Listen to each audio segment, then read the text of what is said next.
Hi, and welcome to Enchantment of Eternity's quick review for Outlander Season 1. This video is a part of a series of videos where I give a quick, spoiler-free review of the TV show currently airing. This video is for the show Outlander.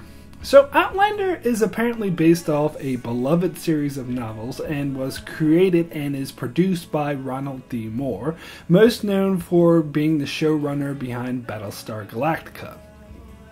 Now, I've been a huge fan of Ronald D. Moore ever since he was a writer for Star Trek The Next Generation and was responsible for writing some of my favorite episodes. He since became one of the head producers on Star Trek Deep Space Nine for its final seasons, and then the creative force behind one of the best shows to air in the 21st century, Battlestar Galactica, and it was because of his involvement that I decided to watch Outlander, because the show's premise didn't sound all that appealing to me, and I would have never watched it had Ronald D. Moore not been involved. The show is about a woman who was a military field nurse in World War II. Shortly after the war is over, she accidentally travels back in time to 18th century Scotland and is having to deal with the politics of that time period.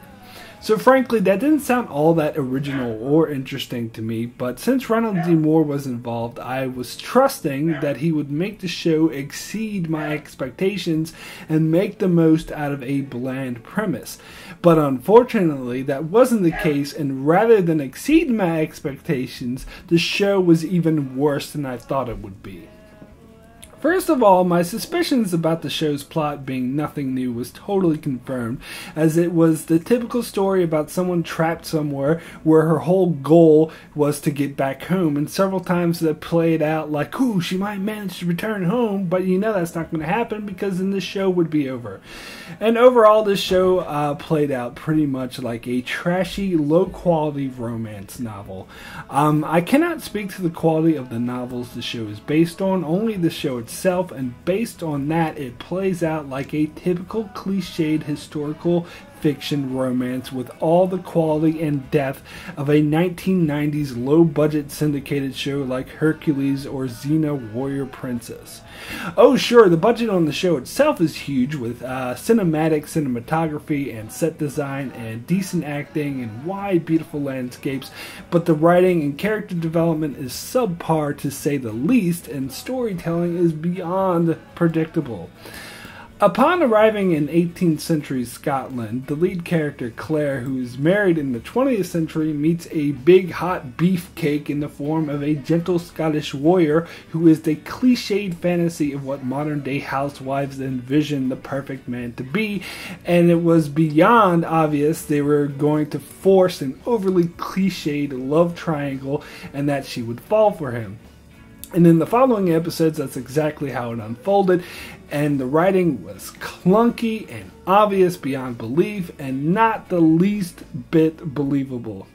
And towards the end of the season, it became sexually graphic with a lot of sexual violence that seemed out of place in the otherwise juvenile setting of how simplistic the stories and characters were. It was almost like watching the syndicated Hercules show and suddenly seeing Kevin Sorbo get raped.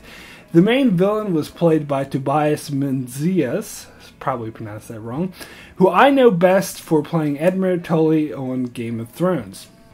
And it was odd seeing him going around raping people and being an asshole, as the whole time I was just thinking, isn't there a mill somewhere you need to attack or a wedding that you need to attend? At any rate, in contrast to the sexual violence in Game of Thrones, which is realistic and helps build the believability of the world and is presented in a manner meant to be disturbing, thus illustrating how dark and disturbing sexual violence is, in Outlander, sexual violence is played out in a manner that reminded me more of a slasher fiction or something like 50 Shades of Grey. In so much it is meant to be sexually appealing.